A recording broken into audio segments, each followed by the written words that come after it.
พี่น้องมาเบิ่งสวยกันแหน่มีหยังอันจะว่านี่นี่สวนคนนี่ปะโตเมื่อวานนี่บ่ได้เห็นพี่น้องข่อยจอบอยู่ได้มามื้อนี้มันหยังอันนี้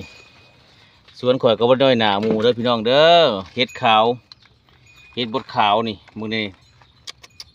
เต็มลำๆเลยนี่ถ่ายพี่ให้น้องเบิ่งมื้อนี้นี่ปะโตสั่งให้แม่บ้านเขาเอาคูมาเก็บนี่หาคุดจิหล่อมาแกงใส่พี่น้องเลยนี่ปอ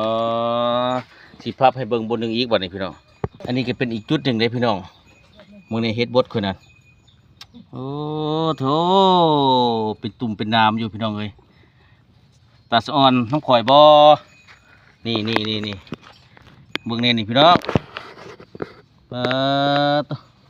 ถ่ายพี่ให้น้องเบิ่งบรรยากาศนี่ฝนตกมาแล้วก็แดดออกก็เฮ็ดก็เกิดพี่น้องเลยดีเก่งพี่น้องอ่อนๆเลยนี่โอ้สุดยอด